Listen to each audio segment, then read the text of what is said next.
Well, hello, everyone, and welcome to FNL Lacrosse, presented by the New Hampshire Tomahawks. Nick and Astis, Coach Chris Cameron, and a big show here on the eve of the playoff tournaments. We've got 5 guests over the next 80 or 90 minutes, another jam-packed show, and a lot of tournament previews to get to in addition to those exclusive interviews. All right, we've got Will Murphy. He's up first. The senior Bishop Girton goaltender is on his way to join his brother at Bryant University next year and hoping to anchor the Cardinals to another championship run. He joins us at 6:15 Eastern.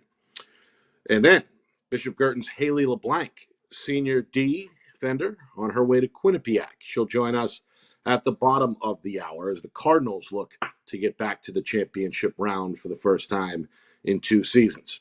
6:45, Shay Graham, the senior from Winnicott, on her way to Cincinnati in the fall.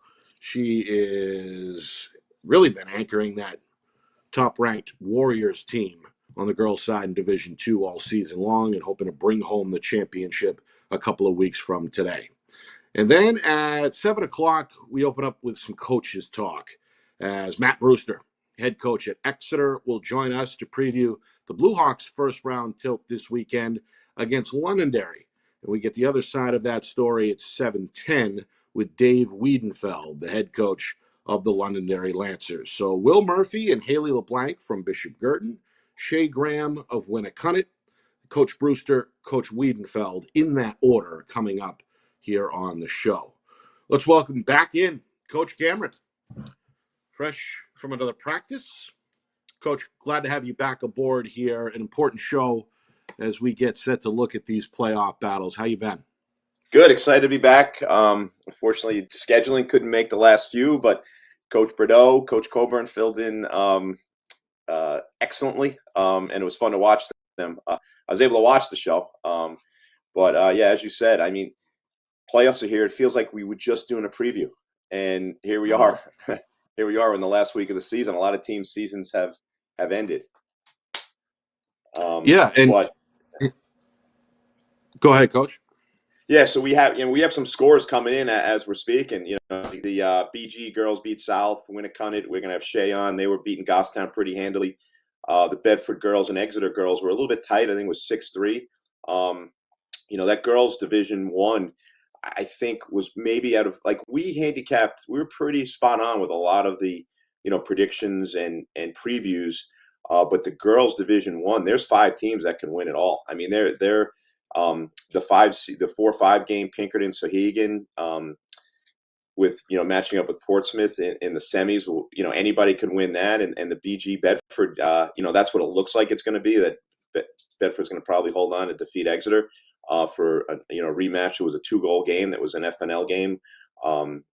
Bedford BG at Exeter, which FNL will have that game, and then Pinkerton's been really good this year. So Hegan is the team that lost to BG 12-3 first week of the season, and they certainly turned it around. So it's going to be good. And then Winnicott, it seems like it's going to be excited to have Shay on to see what she has to say about her team. But they seem like they are the favorite, the heavy favorite in that Division 2. Division 3, it looks like we had Sarah Chadish on last week, and they're certainly in the mix. Bo plays Derryfield, but it seemed Hopkinton plays Derryfield, but Bo St. Thomas seemed like they're in a collision course for the championship there. I think as we look at these 6 divisions, 3 on the boys' side, 3 on the girls, you could make a case for a number of teams. Some divisions more than others seem like they're wide open, Coach. You just mentioned or referred to kind of a 5-team race in girls Division 1. Boys D2, I think, has a lot of candidates. We talked about that with Coach Hetler of Derryfield last week. Cougars, of course, get a bye as the 2 seed. And then on the boys' side in Division 3, that seems wide open as well. But let's start with boys' Division 1, where for the first time, I believe ever, Bedford is a number 1 seed, at least at the D1 level, after the Bulldogs go 16-1 in the regular season. The one loss, of course, was against Coach Cameron's BG Cardinals, who did not lose an in-state game, but ended up at 15-3, and therefore Bishop Girton is the 2. Exeter, and again, we'll hear from Coach Brewster in the second hour. They finish up a very respectable 12-6, end up as the 3 seed. And then Pinkerton, always strong as we know, ends up as the 4 at 10-8. They will host Merrimack. After a 9-8 season, the Tomahawks, for the second year in a row, end up as the 5 spot and travel to Derry. That's an early game, 11 o'clock on Saturday. Londonderry, led by Coach Wiedenfeld, who again we'll speak to, will visit Exeter at 1 o'clock Saturday. Coach, your Cardinals will play Concord after the Crimson go 8-9 to get the 7 seed. That's a 1 o'clock start at Stello Stadium. And then Dover, the last team in, only 8 teams in Division One, as we know. The Green Wave, great goaltender there, 7-9 in the regular season, and will try to shock the state against Bedford at 5 o'clock. So there are the 4 quarterfinal matchups, Coach. Obviously, we'll start with your analysis on your opponent, Concord, young team led by Coach Smith. Had some marquee wins this season, and again, nearly finished at 500 for the first time in a while. Let's start there. The 2-7 matchup between BG and Concord. Yeah, Coach Smith and Coach Blasco, they've done a great job with that team. As you mentioned, they're young. I watched the game when they played Concord early on in the season. I'm like, oh, they're in for a long season. Bedford just took them apart. I think it was 20-3 or something. It was lopsided, and it just looked like a physical mismatch. But as the season went on, Concord started developing as a team. You could see that how well they coached, and they have one of the best players in Carter Darty, a sophomore attackman in the state. And they played Derryfield too. I mean, it was a 3 or 4 goal game late in the first half, so that was late in the season. So they've gotten a lot better. We seem to always find each other in the playoffs.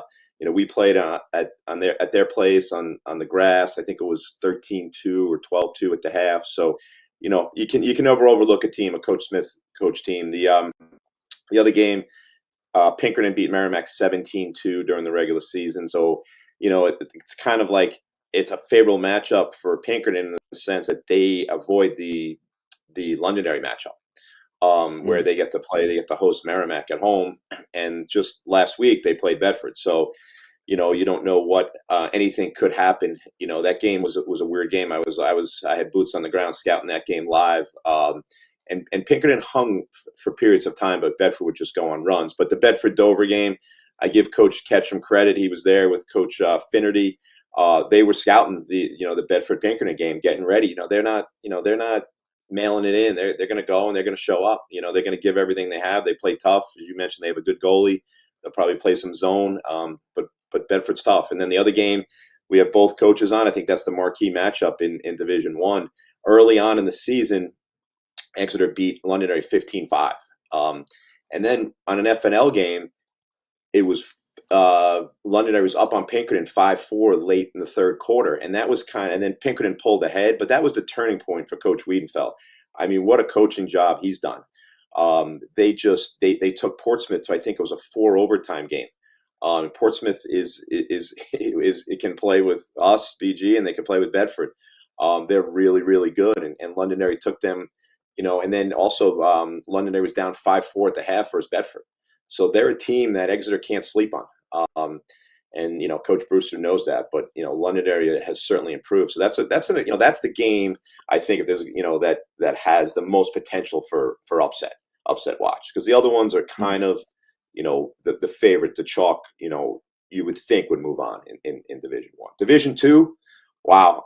I think Coach Etler's Cougars got a favorable bracket. They're the 2 seed, but they won't see Portsmouth to the finals if both teams make it. They avoid St. Thomas and Timberlane. Both teams that are very, very good are in that 4 or 5 game. But, Winnicott, so the winner of Winnicott versus Wyndham. And Wyndham, great season. Winnicott, they play some zone. They're physical. They're tough. Lucas Botnick is their he's their main offensive option. Will they be able to score? But in Division Two, there's a bunch of play-in games. I mean, the top 2 teams have byes, and then there's play-in games all day today. And Division Three, the Pelham guys were fun to watch on the show. Memphis, Diego, and Sprague. But they've done a great job. I mean, they as you mentioned, there's Laconia's in the mix, Bo's in the mix, Campbell's in the mix, the defending champion Hopkinson's in the mix. So anybody, there's 7-8 teams there that can there could be upsets there. There could certainly be upsets, and the chalk might not advance, but Pelham's done a great job. And those kids, one thing I took away from that interview is that they're focused and they're hungry. They want that championship. Yeah. And to reiterate the point of how this could be a wide open Division III tournament, you've got 7 teams with at least 10 wins, which you don't typically see that many teams finish with double-digit W's. Any scores yet, Coach, on that front?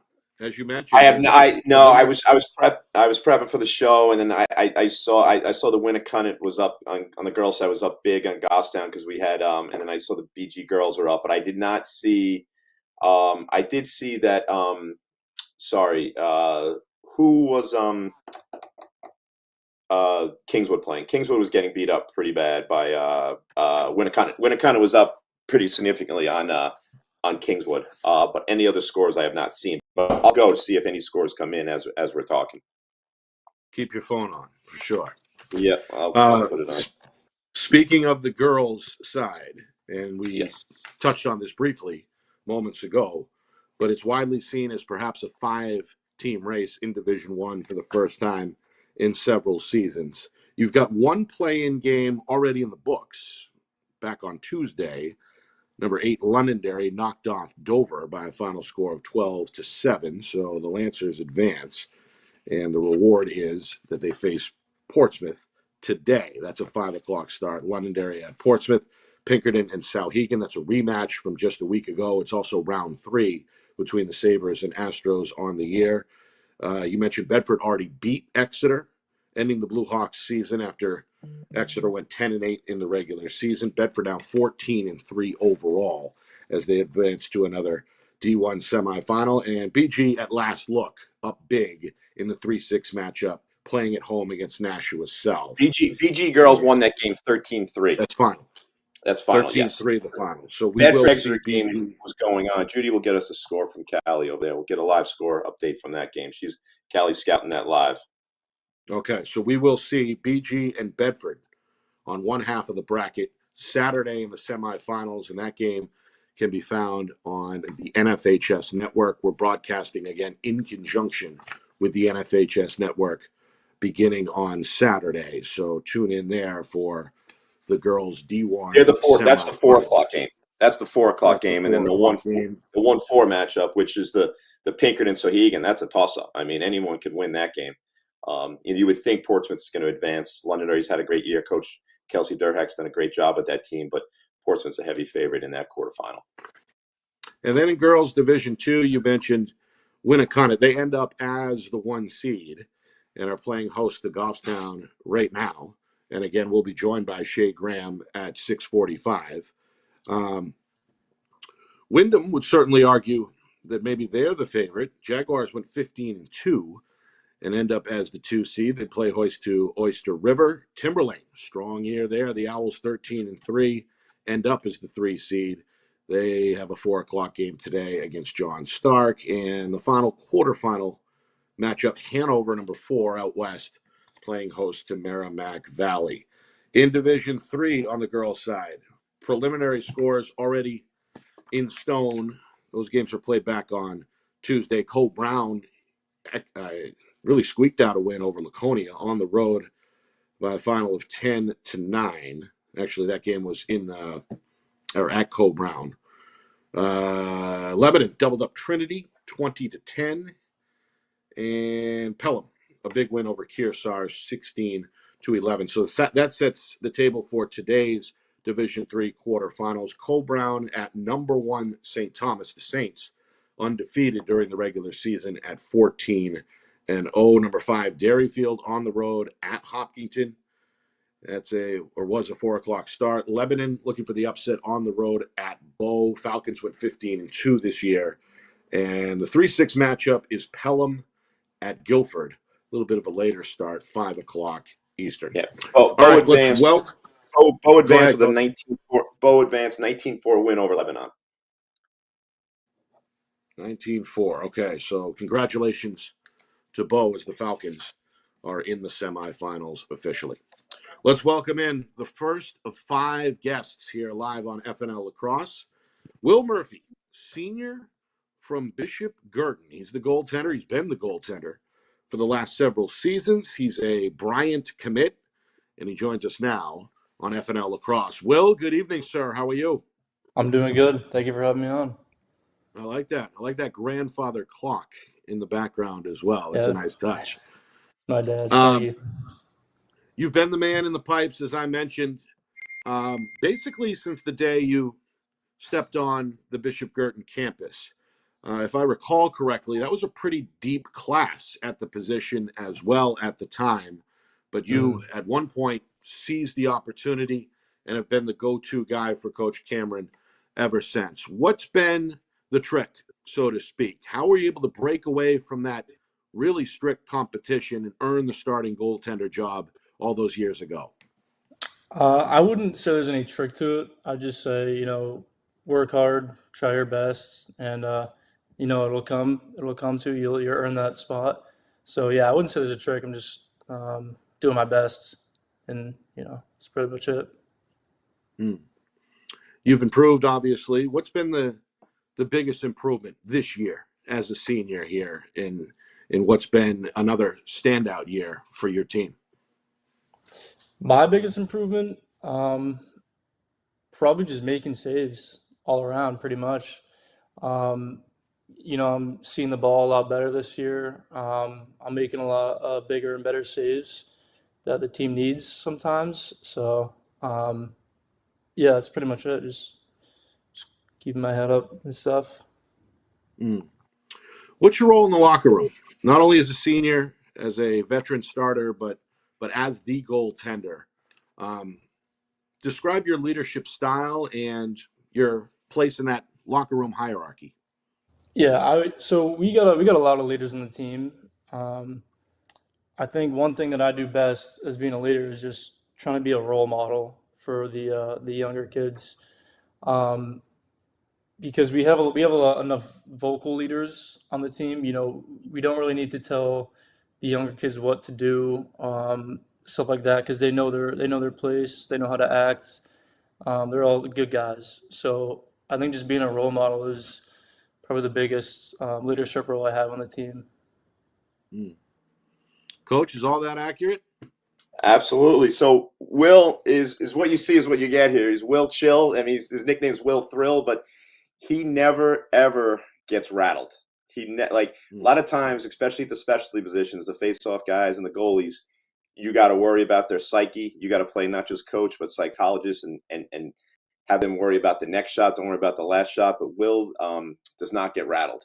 So instead of asking questions, I'm going to talk about Will a little bit. So one thing, his biggest improvement that I've seen this year is the clean saves and the up and outs that lead to transitions. He's just, as he said, he's been seeing the ball.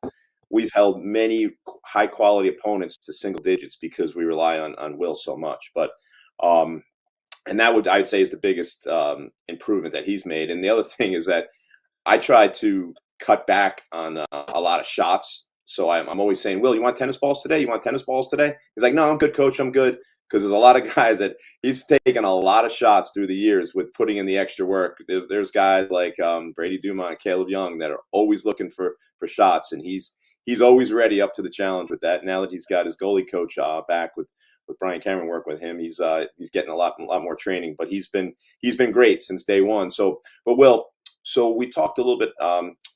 Nick and I talked a little bit about. We mentioned that your brother's coming to BG next year in Finn, and he's not a goalie or faceoff guy. So how did it work out with JJ being a faceoff specialist and you were a goalie? Like I remember you as a first or second grader. I remember playing on the Derryfield turf, playing up with the fourth graders. And you knew you were a goalie right away. How did that happen so early? I don't know. It's a good question. I think Finn just didn't want to take the same position as me and Jay. Maybe he just wanted to be a little different. But I think he just loved being midi because he tried doing face-offs.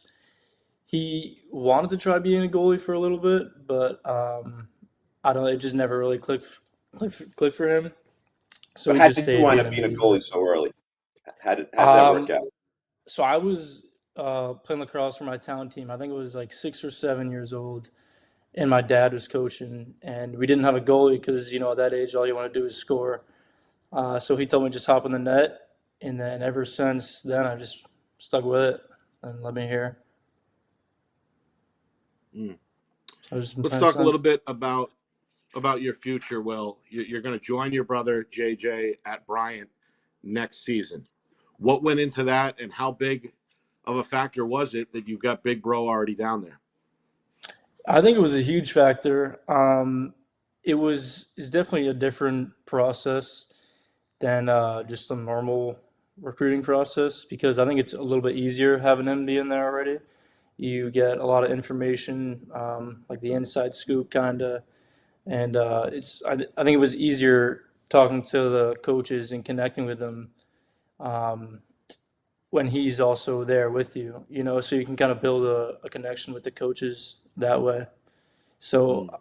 I think I liked it. I think it was definitely beneficial, but um, him being there, I wouldn't say is like the big reason I went.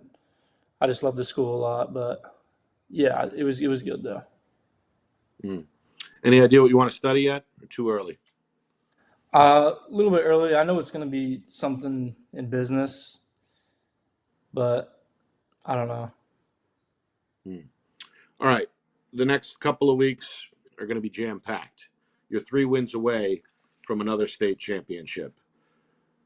What kind of veteran presence can you bring to this team, having played such a big role in past championships? What needs to happen between now and June the 8th, the night of, for you to be state champion once again as a senior? Yeah, I mean, like I said, just being a role model for the younger guys, and I think we just got to work hard. We're doing that really good right now. We've been having some really good practices lately, and we're confident. I think we're going to keep that confidence um, going into the championship and just playing it and playing our best. And we got to make sure the younger guys aren't super nervous because I noticed at the beginning of the season against the bigger games, a lot of the younger guys were a little nervous, and we just got to make sure that doesn't happen because we got to play the best of our abilities. So Mm. yeah, I think staying confident, keep working hard, we'll be fine. Mm. Well, we appreciate the time tonight. Thanks for joining us. Good luck with the tournament. Good luck with graduation. And good luck next year down at Bryant. We appreciate it, Will. Thank you. Thank you. Thank you for having me on. Thanks, Thank Will. you. That is Will Murphy of Bishop Girton. Chill Will? What you I call mean, him? that's he just Will Thrill?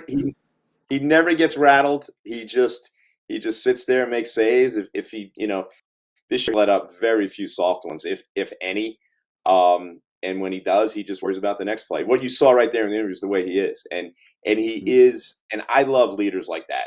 The rah rah leaders. Yeah, they're great. Every team, every company, every business needs someone like that. But leaders by example make such a huge difference with any team. And he does that. Like he shows up and he goes to work and he doesn't.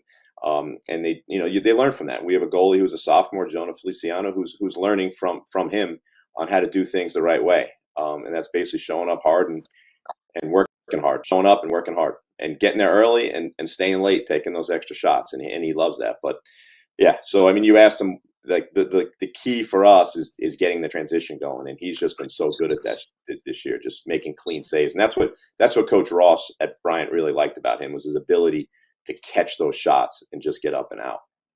Yeah. And Coach, you've known how talented he was, as you mentioned, for the better part of a decade, really, at this point, or over a decade. You've seen him kind of grow into that leadership role as well. How big of an advantage is it going to be for your team to have such a seasoned goaltender in some of these bigger games to come? Yes, I mean, if we're fortunate enough to get through Concord, it'll be a great matchup with Ethan Burnage, who we've had on the show, who's going to RIT. RIT just lost in the national championship to Tufts. Great program. They're excited to have Ethan, but those two goalies are are probably two of the best goalies going head to head that I can remember in a long time in the state of New Hampshire. I mean, that's like high level.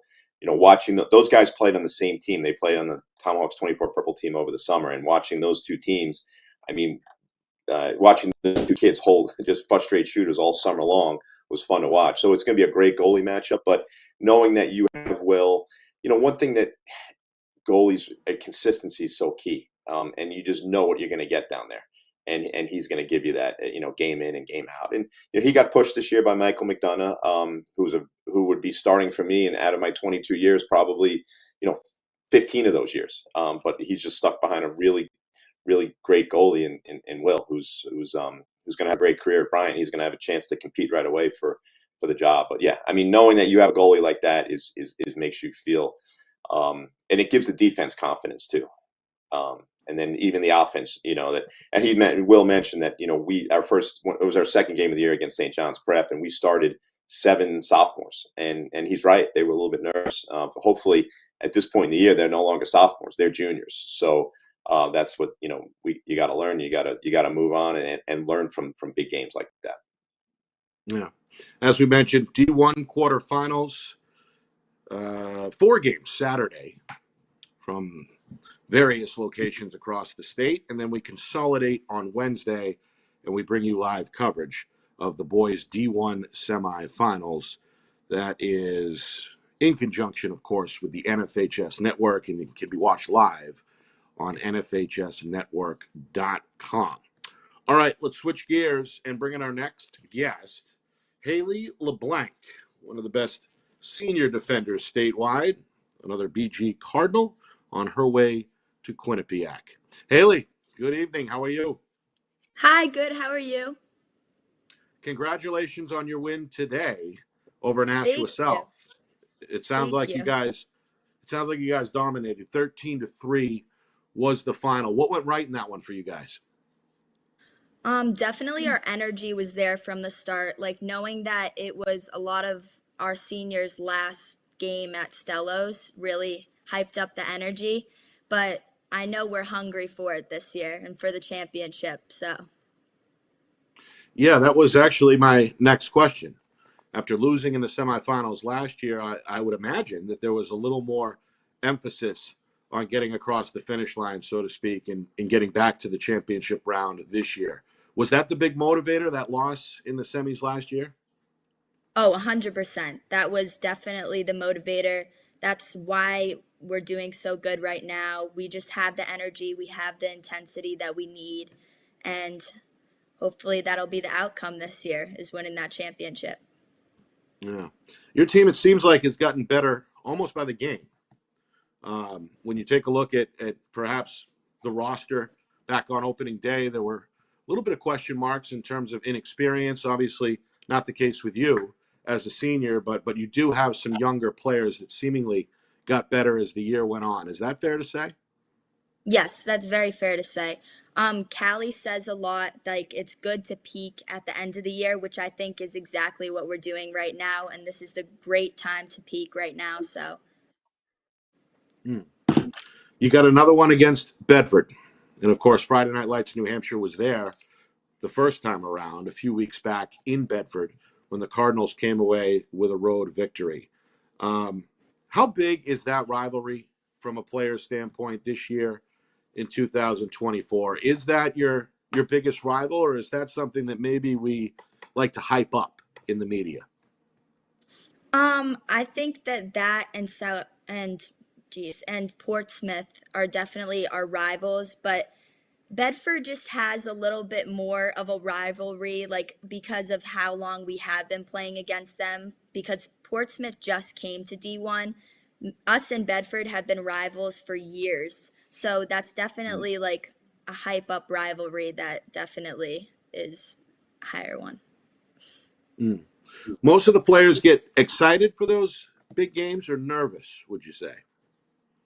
I think it's 50-50. I think that, especially for me, I get nervous right until that first play hits, and then I'm in the game zone. Then I'm ready to play. Then I'm excited to play the game. But I think those nerves come at first, but then once we're on the field, then it all starts to calm down a little bit. Mm.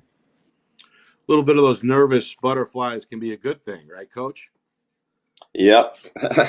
Haley, thanks for coming on. So you, as a sophomore, were a starter on defense. Now you're a senior, and it was great to see Lindsey Holt back at practice, who's a defender for Holy Cross.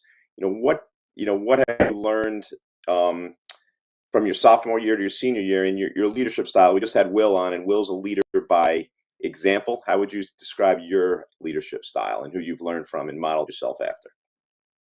I think that I'm a big communicator. That's my big, strong aspect as being a captain and a leader.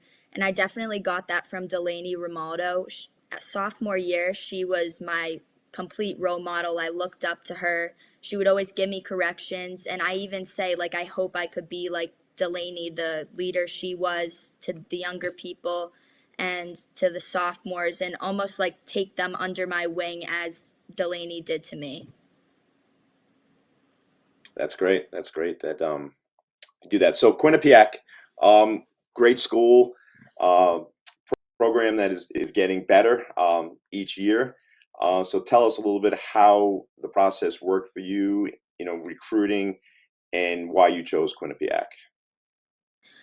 So I chose Quinnipiac because I wanted a school that wanted and valued me more than I even valued them. And Quinnipiac really off the bat just showed me how much they wanted me. And like I felt very valued and very like it almost felt like home. It was like a perfect fit for me. That's great. They're lucky to get you. I look forward to following your career there. Thank you. Yeah, it's certainly nice to be wanted as well. I imagine you had some good options, but that's a great school and a great choice. Any idea what you want to pursue once you get down there? You're going to remain uncommitted for now. I'm going to do business for now. I don't know what in the business yet, but business analytics is the major I'm going into. Okay. Keeping it open. All right. I asked this of your classmate, Will Murphy, a moment ago. I'm going to ask you, what's it going to take not only to beat Bedford in the semifinals, but to potentially win it all for Bishop Girton? What needs to happen between now and June the 8th in your estimation?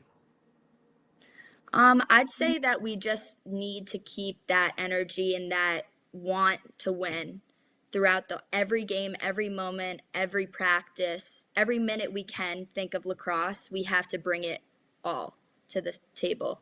No fooling around, nothing, just completely focused. It can be hard to stay focused at this time of year. I mean, it's going to be June this weekend. That means graduation. BG graduates on Sunday. Oh, yeah. this Sunday. So they graduate. So if they're fortunate enough to beat Bedford, who's up late in the game over Exeter, so we're kind of assuming that they're going to win that game, but they're up. So BG Bedford would be Saturday. If they're fortunate enough to advance, they have graduation on Sunday, a practice on Monday, and then the championship is on Tuesday, the 4th, right? 1, 2, 3, 4. Yeah. Yep. A lot going to happen, Haley, in the next less than a week.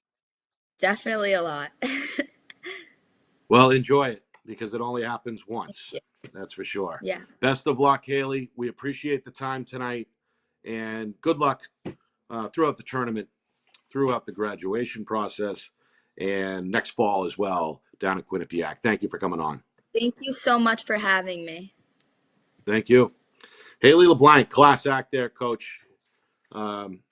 Seems like all the kids you bring on here are all very well spoken with bright futures. Haley in that group for sure.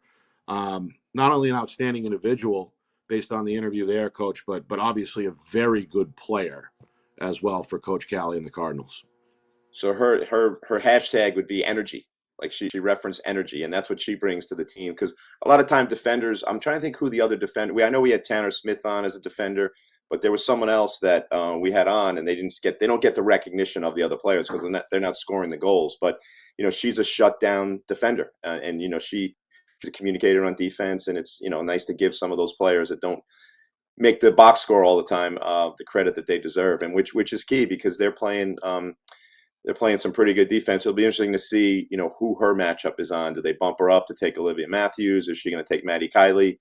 Because it's she's their player that used down low. But as you said, they got to stay focused and bring the energy. That's just going to be a great matchup because you got two excellent teams in that semifinal. And the other semifinal, we're assuming Portsmouth. We don't know who it's going to be, whether it's Pinkerton or we'll try to get scores as the show moves on.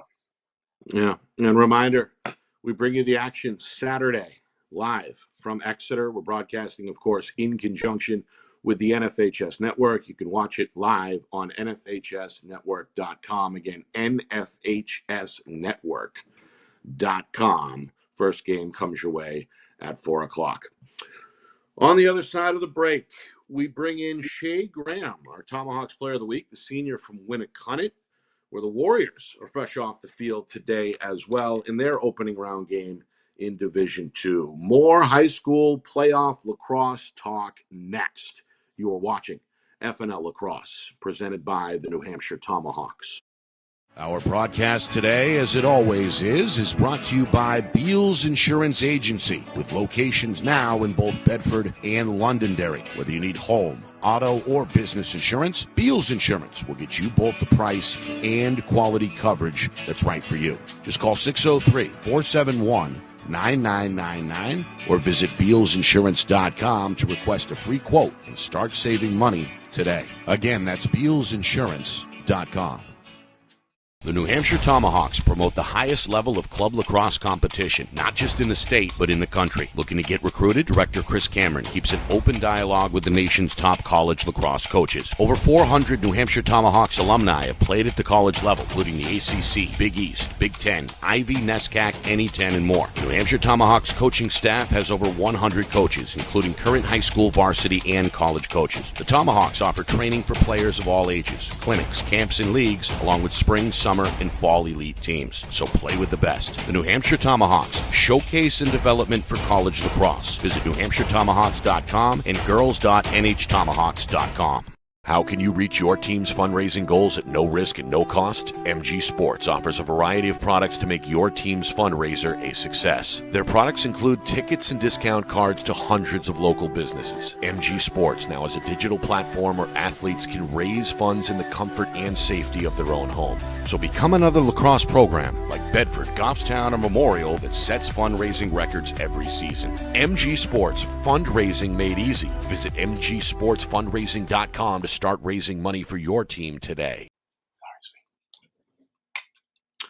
Welcome back here to FNL Lacrosse. We're presented by the New Hampshire Tomahawks. Nick Anastas, Chris Cameron with you. We thank Will Murphy and Haley LeBlanc of Bishop Girton for joining us. We will speak momentarily with Shay Graham, the senior from Winnicott, and then Matt Brewster, head coach of Exeter, followed by Dave Wiedenfeld, head coach of Londonderry. The Lancers will visit the Blue Hawks on Saturday in the Division I quarterfinals. Programming note, semifinal coverage of the girls' D1 tournament comes your way Saturday beginning at 4 o'clock. We are broadcasting in conjunction with the NFHS Network.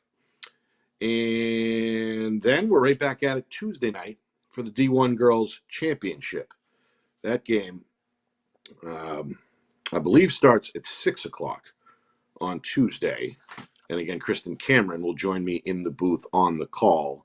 The only place you can watch that live is nfhsnetwork.com. Wednesday, we switch gears and bring you boys coverage. Division I semifinals live from Exeter. That's a 5 o'clock and 7:15 starts for the boys Division I semifinals. Same deal, nfhsnetwork.com, the only place you can watch it live. We will be on the scene. And then, of course, the big championship in Division I comes your way Saturday, June the 8th, 5 o'clock. And we'll be on the scene again with the NFHS Network. All right, let's bring in our next guest, senior midfielder / defender / future Cincinnati standout, Shay Graham, joining us after, I presume, a victory in the quarterfinal round. Shay, how are you? Thank you for coming on. Did you guys pull it off? Yes, we did. We won 14-7. Okay, congratulations. Thank Would have you. been a little awkward if you lost, I suppose, but Yes, I agree. thank you for coming on. First of all, congratulations on a great regular season. Sometimes that gets lost in the shuffle. But you guys, in a crowded field, ended up as the top seed with a 17-1 record. I know you're in the midst of the tournament now, but how important was it for your squad to earn that top seed with such an impressive record? Yeah, I mean, it felt amazing. We played a great season. We just took it one game at a time, and I think it really worked out for us, and it's helped us now because we're number one. So we get a good place in the bracket. So yeah, feels good. Now, is that one game at a time mentality? Was that something relayed to the players by the coaching staff, or is that just your own philosophy? Yeah, my coach Colleen has spread the word of that the whole season, and we all believe the same thing. One game at a time, one step at a time. Just like today, this was the first step of the week, so we're just gonna. That was our big philosophy this year, and I think it worked out for us. So yeah. Yeah. What's been the key to all the success besides the one game at a time mentality? What are some of the things that your squad has done well and continues to do well? Yeah, I think our big thing this year was coming out hard in every game, no matter the opponent, no matter the record of the team we were playing. We just had a gamer mentality that we wanted to come out strong in every game and hammer it on them, and it worked out well for us. And also having energy, that was a huge aspect of our warm up. When we're flat, we don't play a good game, so we try to have a ton of energy in every warm up and just get everyone going. Yeah. And whose job is that to keep everybody focused and energized? Is that your job exclusively, or are there some other players that contribute in that area? Yeah, so as one of the captains, I'm a very vocal person, so I'm always hyping everyone up. But once I started up, everyone's spreading the word, everyone's catching on. It's contagious. So just everyone, a lot of people just lead by example, but they also bring the energy when we need it, and it works out in our favor. So yeah, everyone really. Yeah. And who are some of the players that you lean on personally? I'm sure you guys are a tight-knit group and friends off the field, but in the locker room, you can't do it by yourself. Who are some of the other vocal leaders, so to speak? So some other vocal leaders, probably Taylor Burness is a huge vocal leader. She's one of our defenders, and also our goalie Cadence. She's very vocal from the net, and she's a co-captain with me. And so is Clara, and they lead by example a lot, but they also turn it up when we need it, which helps me lean on them, and we lean on each other as a team. So yeah, I would say a lot of people have a voice, but yeah. Yeah. Where did your love for the game come from? How early did you start, and how did you get into lacrosse originally? Yeah, I was originally a gymnast, and my dad just was making me play other sports. So I was I kind of resented it at first. But then I got sick of gymnastics. I was burnt out, and I just continued the game, and I loved it ever since. I played town, and then I started playing tomahawks late in the game. I don't even know what year, 8th grade, 7th grade, but I just picked it up quick, and I loved the game, so I continued playing it. I've got you down here as both a midfielder and a defender. Yeah. How did that come about? How did you, or how do you balance the two, and which do you prefer? Yeah, so when I was younger, I originally played midfield. In my first few years of Tomahawks, I played midi, but then I was advised to switch to D, and I've loved the switch ever since. But as on my high school team, we need some more shooters, and I enjoy playing midi. I enjoy scoring. I enjoy shooting, working with my teammates. So I like a balance of both, but I'm most likely playing defense in college. So I'm focused on that, preparing for next year. Yeah, Coach, I imagine that was one of the things that Cincinnati was looking for, right? Some versatility. And just a great athlete, a great athlete and a great leader, which Shay brings. And Shay, I noticed that when you organized your team and you brought your team to the Winter Indoor League, and I knew that team had something special. And going 17-1, as a coach, I was saying you learn a lot more from a loss than a win, and your coach challenged your team to play Bishop Girton, to play up a division, up a notch. Mm-hmm. What did you learn from that, and did that help you going forward in the season?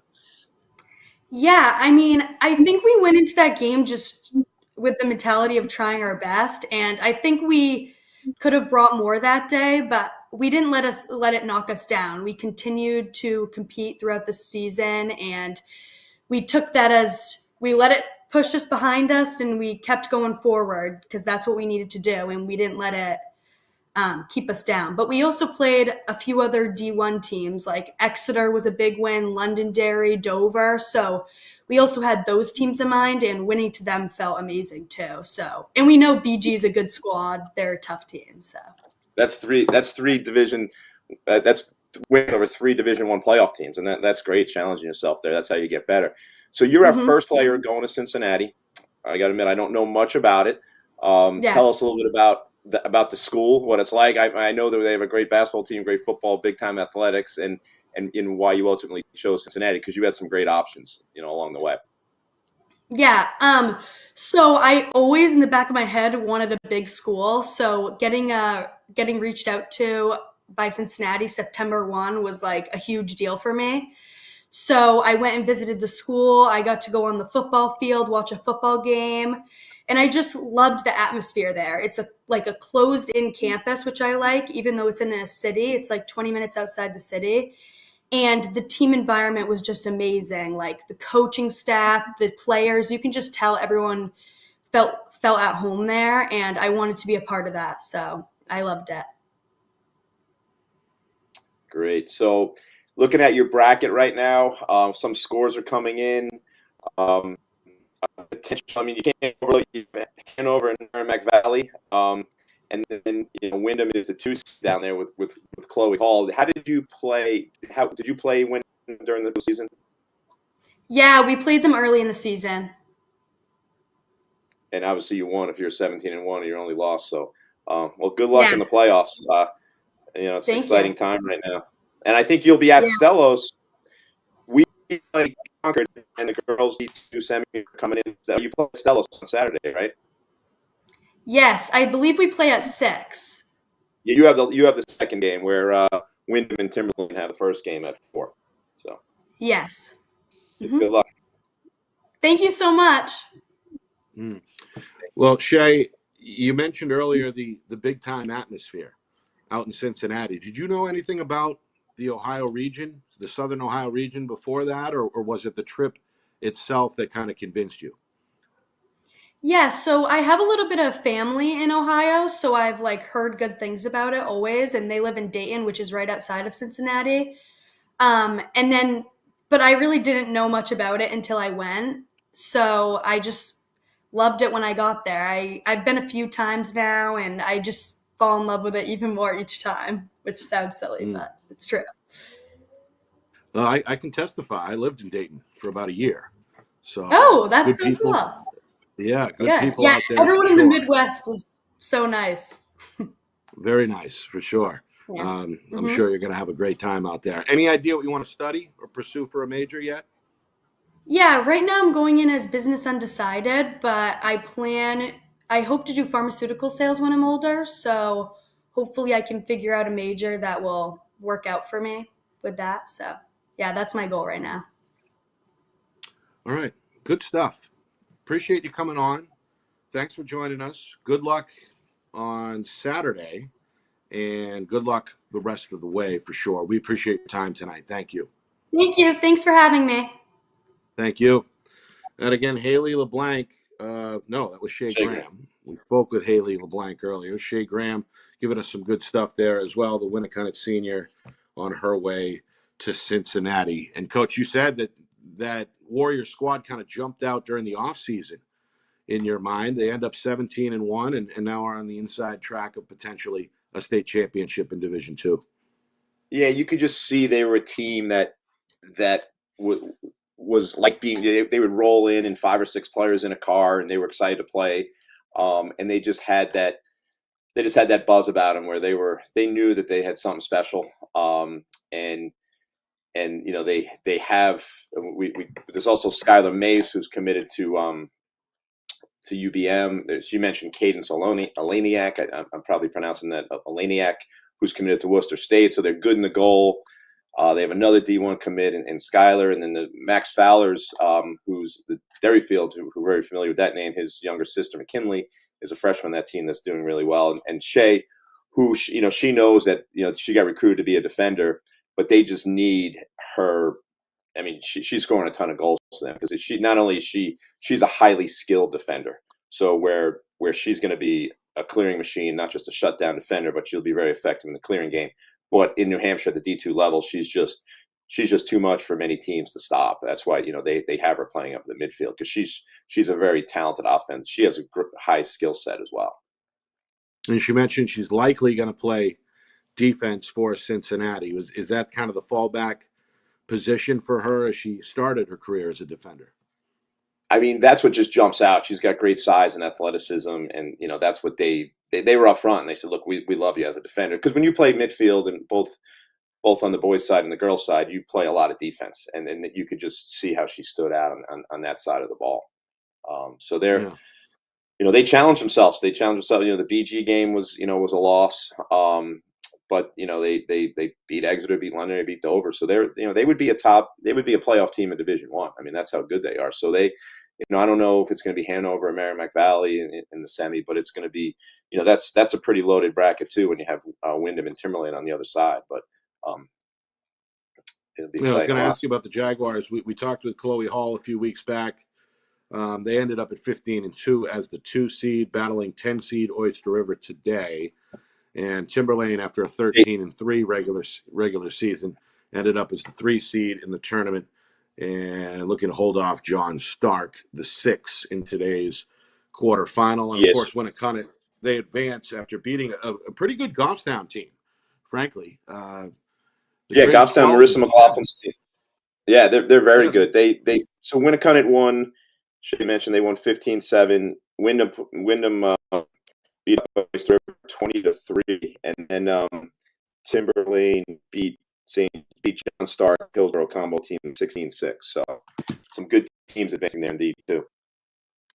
So we'll see Wyndham and Timberlane in the semifinals. Winnicott awaiting the winner of Merrimack Valley and Hanover. All right, Coach, we've got a couple of minutes before we welcome in Matt Brewster. He'll be followed by Dave Wiedenfeld, of course, Coach Brewster from Exeter, Coach Wiedenfeld from Londonderry. You said at the top of the show that was the quarterfinal matchup to watch on the boys' side in Division I. What do you expect there? Londonderry keeps getting better. They've got athletes. They're physical. And, of course, Coach Brewster, after being hired several years ago, has maintained the expectations there with the Blue Hawks and are widely seen as the favorite. Expound on that a little more, if you would, that matchup between number 3 Exeter and number 6 Londonderry. Yeah, you got 2 great coaches. Coach Brewster comes from the Coach Senator coaching tree. He played for 3 years at Franklin Pierce. And he brings that, that toughness to that Exeter team, who's a very skilled team. Exeter started out on fire this year. They lost, they beat Lincoln Sudbury. And then they ran into, they played us twice. They played Bedford twice. They played Acton Boxborough. So he challenged them with a very challenging schedule. And they're not a super deep team. So they had a few injuries here, a few injuries there, which kind of hurt their depth. If they're healthy, they're going to be a tough out for Londonderry and certainly a tough out for us. And, and they're hosting the semifinals, which is a huge advantage for them. But the game, I mentioned it was 15-5 early in the season where Exeter defeated Londonderry. Talent-wise, an advantage to Exeter for sure. They have a great defense. The goal. The face-offs will be interesting. We could maybe, I don't know if Coach Weeds is going to give anything up, but when they played Lincoln, they're facing off with a pole, and they played they're facing off with a pole. I'm not sure if the face-off gets hurt. They moved their starting goalie Walden to attack, and he's been a very effective attackman, scoring goals in bunches there. And they have Cam Brutus on defense, the Bentley commit, Cam Ayotte, another shutdown defender. So they're very good. Both teams are not deep. It looks like it's going to be, it's not going to be an 80, 90-degree day. So, it won't be too much an advantage or disadvantage for either team. But it's a game that it'll be interesting because when we had Coach Bordeaux on, he had mentioned where he had Pinkerton early in the season and late in the season, but where he had who was it, Exeter, he had them like within a week of each other. And this is one of these games where you had teams in the beginning of the season and at the end of the season. And it's kind of like at the Division I level, Virginia and Maryland. Early in the season, Virginia beat them. They were a different team, so you just don't know who's improved and who's ready for the to make a playoff run right now. And both teams are hungry. Both teams are playing well right now. So we'll see what each coach has to say. But two very good teams. All right, we'll take another break. On the other side, bonus interviews. Coach Brewster, Coach Wiedenfeld. Coming up next, you are watching FNL Lacrosse, presented by the New Hampshire Tomahawks. Our broadcast today, as it always is brought to you by Beals Insurance Agency, with locations now in both Bedford and Londonderry. Whether you need home, auto, or business insurance, Beals Insurance will get you both the price and quality coverage that's right for you. Just call 603-471-9999 or visit BealsInsurance.com to request a free quote and start saving money today. Again, that's BealsInsurance.com. The New Hampshire Tomahawks promote the highest level of club lacrosse competition, not just in the state, but in the country. Looking to get recruited? Director Chris Cameron keeps an open dialogue with the nation's top college lacrosse coaches. Over 400 New Hampshire Tomahawks alumni have played at the college level, including the ACC, Big East, Big Ten, Ivy, NESCAC, NE10, and more. New Hampshire Tomahawks coaching staff has over 100 coaches, including current high school, varsity, and college coaches. The Tomahawks offer training for players of all ages, clinics, camps, and leagues, along with spring, summer, and fall elite teams. So play with the best. The New Hampshire Tomahawks, showcase and development for college lacrosse. Visit NewHampshireTomahawks.com and girls.nhtomahawks.com. How can you reach your team's fundraising goals at no risk and no cost? MG Sports offers a variety of products to make your team's fundraiser a success. Their products include tickets and discount cards to hundreds of local businesses. MG Sports now has a digital platform where athletes can raise funds in the comfort and safety of their own home. So become another lacrosse program like Bedford, Goffstown, or Memorial that sets fundraising records every season. MG Sports, fundraising made easy. Visit mgsportsfundraising.com to start raising money for your team today. Welcome back here to FNL Lacrosse. We're presented by the New Hampshire Tomahawks. Nick Anastas along with Coach Cameron. And another couple of interviews here, some bonus interviews in just a few moments. We're going to welcome in Matt Brewster in just a second. Dave Wiedenfeld on the way in about 10 minutes. And, of course, we appreciate Will Murphy, Haley LeBlanc of Bishop Girton for joining us earlier, along with Shay Graham of Winnicott. All right, let's welcome him in. Matt Brewster, head coach of the Exeter boys lacrosse team. And they're getting, of course, set for their quarterfinal matchup on Saturday against Londonderry. Coach, thank you for joining us. I know you guys just wrapped up practice. We appreciate you squeezing in a couple of minutes for us tonight. How are you? I think he may be frozen. Oh, there he is. Can you hear us, Coach? Bad service. Yeah, I can hear you guys. Okay, great. All right. I guess the big question is, how healthy is your team here on the eve of the tournament? You've had some obstacles on that front all season. You've managed the best you can. You end up with an impressive record yet again when it's all said and done at 12-6, despite a very challenging schedule. But how healthy are you guys? What can you tell us at least tonight here, about 48 hours before the quarterfinal matchup with Londonderry?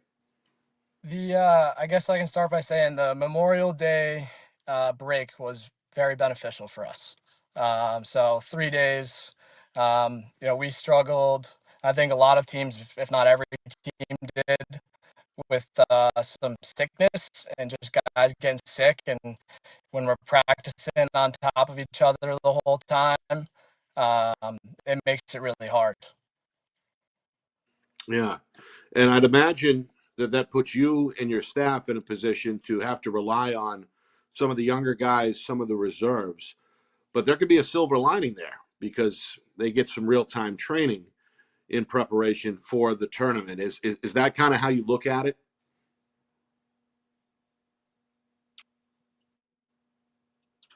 Coach? All right, let's see if we can try to reconnect with Coach behind the scenes there. But you heard his first answer there, Coach Cameron. The long weekend may have helped his team get better from a health perspective, and that could be big coming up Saturday. Yeah, I think he's right. You know, it makes a big difference. We were banged up as well. We played the last week. We had 4 games. We had Hingham, Acton Boxborough, North, at BC High. So I know exactly what Coach Brewster's saying is that he just, you know, sometimes when you get yourself a week, you know, plus just to freshen up, get guys healthy, it'll make a big difference for him. And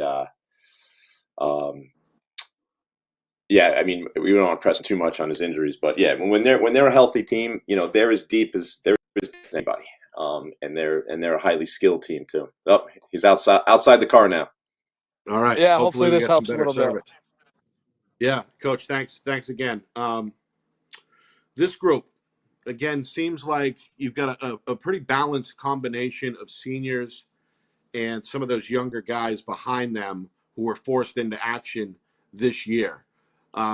Does that experience for some of those less experienced players, can that be beneficial for your team moving forward? I think our upperclassmen have done a really good job of portraying what it takes to play in the playoffs. You know, this group has been there multiple times, a couple times in a row here. And, you know, everything changes in the playoffs. Seeding, it matters to a point, you know, for home field, but every team has got an opportunity to go make a run at it. And, you know, our seniors and captains have done a really good job of keeping our guys in check and just say, hey, let's keep focusing on us and let's make sure we can keep moving forward and just find the next play. Yeah.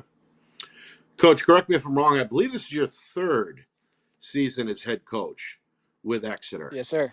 How have you improved over the years with the experiences that you've had over the last 3 seasons? How have you improved as a coach? Definitely for me is looking at things from more than one angle. And, you know, I'm really open with my guys and I want them to, you know, have conversations with them about things that they see versus things that I see and how can we, you know, work together to figure out what's going to be the best for our personnel.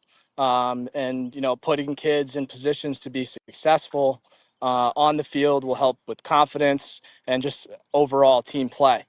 So for me, I've been asking players more, you know, what do you like? What do you don't like? What are you seeing?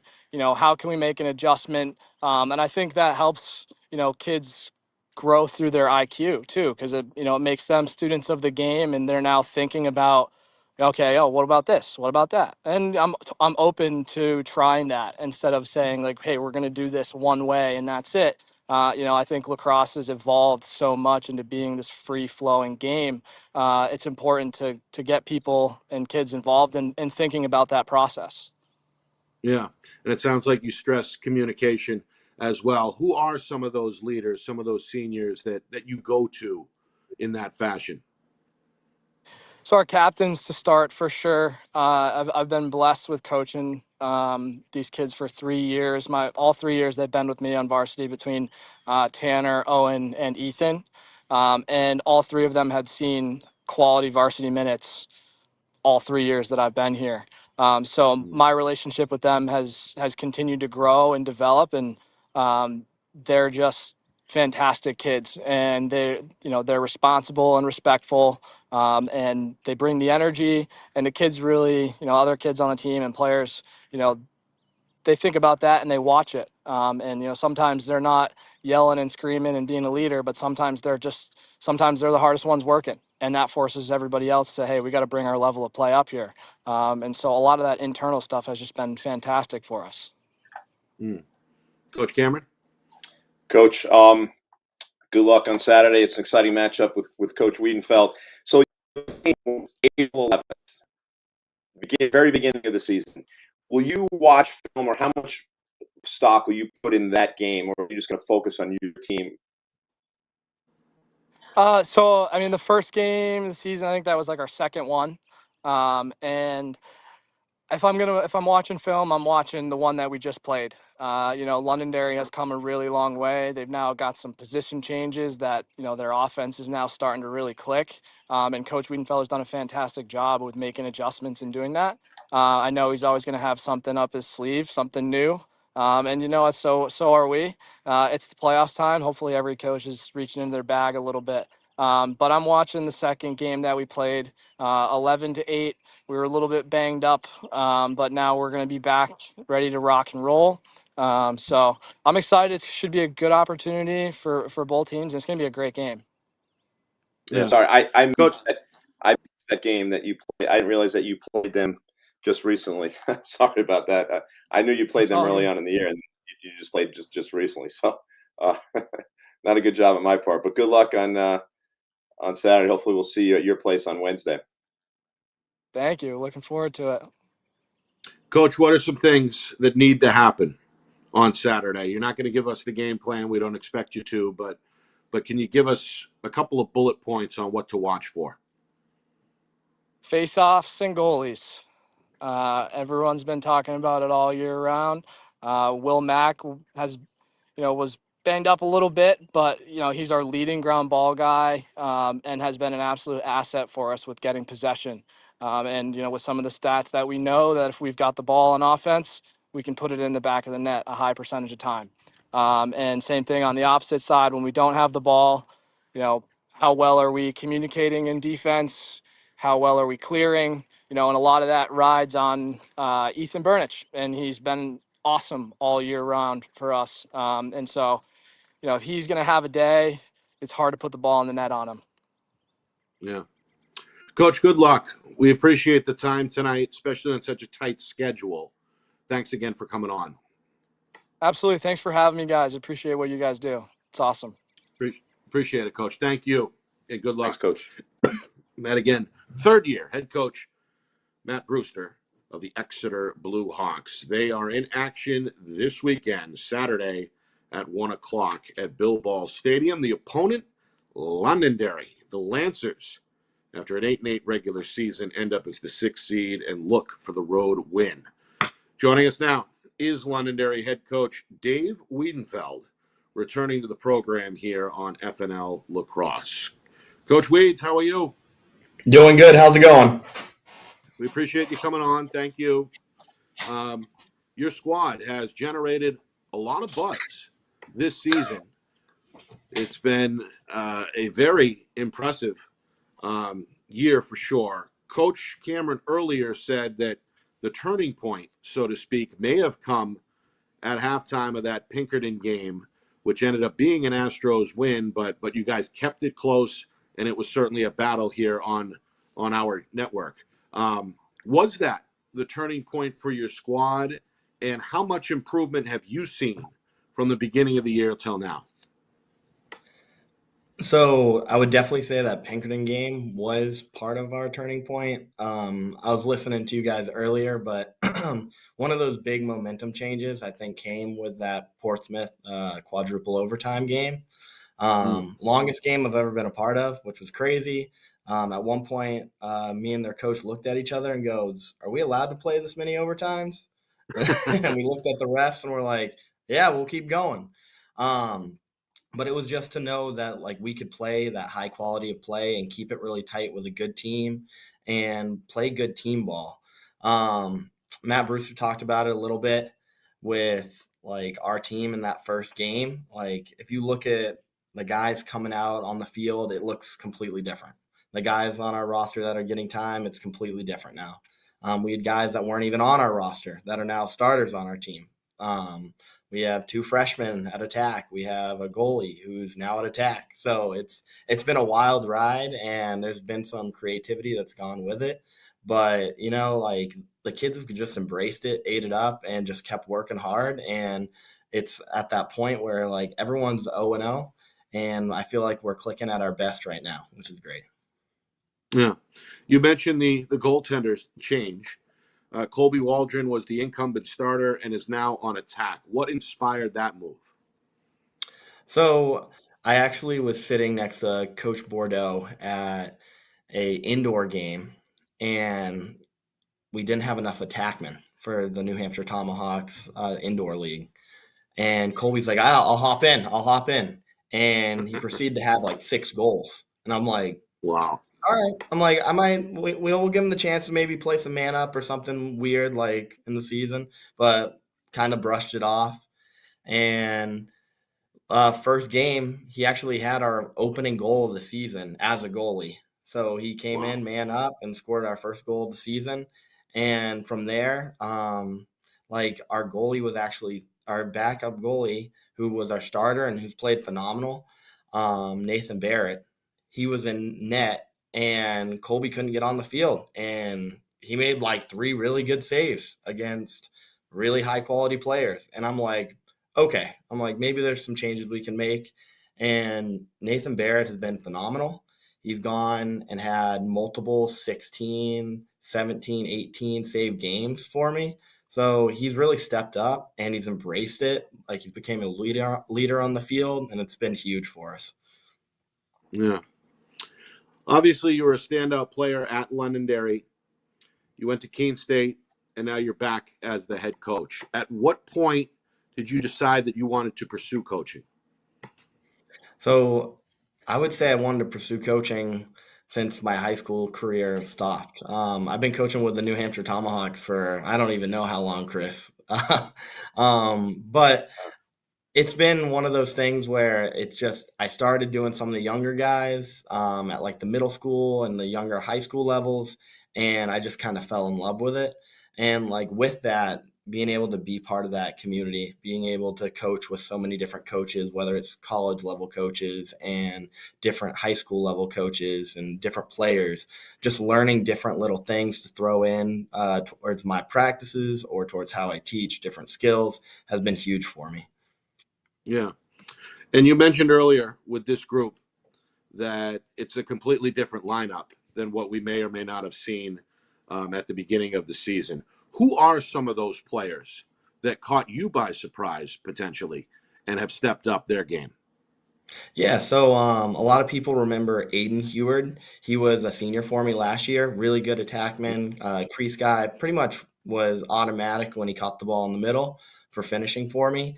And his little brother came right in. He's a freshman, and he wears the number 7, and he's the same player. If he catches it, he's finishing the ball. So it's been kind of like I got one, and I get to put the other one in, and it's been awesome.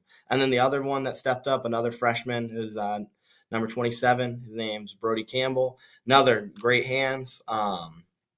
We put in a lot of work this winter, especially focusing on his dodging and finishing coming top side on the crease. And he just came a long way, especially in 1 year. And both of those guys, I'm happy that they're coming back, and they'll be huge going for Londonderry forward. Yeah. Yeah, the Brody Campbell kid, he wasn't even on the roster for the game that we covered when you took on Pinkerton. He scored a goal, and he left me at a loss there for a second. I had to find out who he was at halftime. But Coach Cameron, I'd imagine that is a luxury that every coach would like to have, a couple of freshmen that can play at the varsity level and contribute with the big boys. Coach Weeds is the best of the best at developing players, and that having freshmen come in, it takes time. It takes time to develop them. That's why they probably weren't ready for that first game, opening game. It was at Exeter you played, right? And then, and as the season went on, it's I'm looking at your scores now. You have a team that could play with anybody, but you could also lose to anybody. So it's that consistency that is key for you. I mean, because you see, you played Hollis Brookline to a goal, then you played Portsmouth to a goal, then you were losing to Bedford 5-4. And then how did the Exeter game go? I saw the final 11-8, the second game versus Exeter. What was like that score after one at halftime? And if I'm thinking back, we actually, I think, had the lead going into halftime. We were playing really good. To be honest, we made some poor decisions that led to some penalties. And, with some of the firepower Exeter has, when you get into penalty trouble, they're going to score. And it kind of gave them the momentum going into the end. It was like 7-9, and then we had to do some funky stuff to try to get the ball back. So they scored one more, which made it 7-10. But yeah, it's just one of those things where it's putting a full game together. And as you said, like the consistency, like if the guys want to play and like they'll step up to anyone. But we've also had like the complete opposite problem, as you like have seen. Like we've had some teams where maybe like our guys didn't come out as hot and another team gets a lead. And like it took us a little bit to get rolling. So I know the guys are excited and ready to play this one. It's playoff time. The seniors don't want to go home. Every practice that I've had since our last game has been high energy, and the boys are just ready to go. That's so key, because you have some teams that just want the season to be over and they just want to go home. But a team that's practiced with high energy, ready to play, you've done your job as a coach. So before we let you go, just tell us a little bit about it. Kind of the heart and soul of the team seems like Cam Brutus. Tell us what he means to your team as a leader and doing so many different things on the field. Yeah, he's just kind of like the Swiss Army knife. He can play defense. He can play LSM. He's been on man up. He's taken face-offs. And we had our team banquet last night, and I literally had the same speech. He like has pretty much done it all. If he's playing well and he makes a big play, the team really feeds off of it. So if he's up and he's playing well and he keeps that high energy, it translates to all of our guys. And the number one thing that even from last year that I think he's done one of the best parts about is coming off the field, right, and trying to keep that positive mentality, because you're not always going to play a perfect game. And there's going to be mistakes that happen, and it's just being able to get through those mistakes and keep the high positive energy, because all the eyes are on him. He's our senior leader captain, and we do have younger guys on the roster. So what he does will translate to everyone else. Coach, give us a couple of keys for Saturday. We asked Coach Brewster. He said face-offs and goaltending. What say you? Yeah, I mean, he hit it right on top. So definitely the face-off X is going to be huge. Whoever gets more possessions is definitely going to win that game. And I'm also going to say whatever team can stay out of penalty trouble, I think it'll be a big one. This year it's been crazy. I don't think our Londonderry team has been on the right side of any penalty game this year, but that has been a huge focus, especially towards the back half of the season. We need to stay out of the box if we want to win games. Coach, best of luck and great job again this season. No matter what happens Saturday, another success. We appreciate the time tonight. Thank you. Got it. Thank you, guys. Thank you. Coach Dave Wiedenfeld of Londonderry. Lancers battle Exeter on Saturday. Coach, another great show. Some bonus interviews today. What was the big takeaway in your mind? From the whole show, or anywhere you want to go. I mean, they were all great. I mean, I'll go back and watch it again. I mean, one of the takeaways is there's so many high character, high level players that I wish we could do 3 shows a week to get them all on. We just can't, we can't get everybody on. Sometimes we try to do 2 and 3 people just to, there's so many other players that are deserving to be on. And you just see all the players that we do have. It's great to see their different personalities and their how well spoken they are. Cause it's not easy for a high school kid to get on like this, but it's been enjoyable having, getting to know some of these players, especially on the girls' side, where I know a lot of the boys better, but getting to know some of the girls a little bit better. I know Haley LeBlanc, so I knew what we were going to get from her personality, but Shay, I didn't know that well. And boom, she had talk about energy. She came out with a lot of energy there. As far as, Will, I knew, Will, that's the way Will is. But as far as Coach Wiedenfeld and Coach Brewster, I mentioned it to Dave, but when you have a team, in late May and June that wants to be at practice, you've done your job. I mean, That's great, because there are some teams that they just can't wait for the season to be over. And the coach is just like, all right, I'm ready to move on. And you don't get that sense with either one of those teams. Both of those teams want more lacrosse. They don't want it to be over for one, for the seniors especially, but they just enjoy playing and they want to take a run at a championship. And I think we're seeing the same thing with Concord. I mean, we've played many a playoff game, that 1-8 playoff game, the quarterfinal game. where the game's over before it even starts because the teams don't want to be there. But that's not the case. When we play Concord, Coach Smith, they've gotten better all year, and I think that you're going to see the same thing with that Exeter Londonderry game. It's going to be I think they're playing unfortunately the same time as us at 1 o'clock, so I'm not going to be able to get live eyes on that. But it's a toss-up game. You got two teams playing both very well. Londonderry's always an advantage for Londonderry because they're one of the few teams that in Division I that play on grass. Teams just don't like playing on. They're just not used to it. Now everybody's on turf for the most part, and I think that's an advantage. But Londonderry's played a lot of games on turf, and they played a lot of games at Exeter, so they'll be used to that. But there's some good games. I'm looking forward. I'm going to be live. We play at 1 o'clock, so I'll be out there live for the BG Bedford game at 4 o'clock, and with you and Kristen on the call. Looking forward to that. But really enjoyed the show. Are we going to be able to have one next week, or is this? Well, we're going to have to talk about the scheduling. Yeah, scheduling is tough. Scheduling is difficult. Yeah. What we know is that we'll be on the air this Saturday for the girls' semifinals, as you just mentioned, Coach. Bedford and BG in the first matchup at 4 o'clock. And then we will have, most likely, we'll have Portsmouth taking on either Pinkerton or Souhegan. Tuesday, we have the girls. Portsmouth advanced. Portsmouth won. Yes. Okay. I just haven't seen a Londonderry score. Not a Londonderry, Souhegan. Pinkerton score, which should be over by now, but let's see if anybody get that in the next couple of minutes. Yeah, but either way.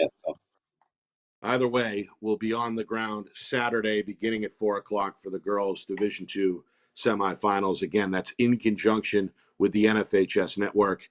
And the only place you can watch it live is nfhsnetwork.com. Same thing for Tuesday night's girls' Division I championship. That comes your way at 6 o'clock. Then we have a 5 o'clock start the next night on the boys' semifinal front. 2 games come your way, again, live on nfhsnetwork.com. Roger Howe will join me in the co-chair for that one. And then all roads lead to Exeter on Saturday, June the 8th, the Division I state championship game, again, live on nfhsnetwork.com. I want to thank the sponsors tonight, of course, the New Hampshire Tomahawks, Beals Insurance, MG Sports Fundraising, and our guests. We appreciate them. Will Murphy, Haley LeBlanc of Bishop Girton, Shay Graham of Winnicunnet, Coach Brewster, Coach Wiedenfeld from Exeter and Londonderry, respectively. For my co-host, Chris Cameron, and our director, the man behind the curtain, Ben Beals, executive producer, Steve Beals. My name is Nick Anastas saying so long. This has been FNL Lacrosse, presented by the New Hampshire Tomahawks.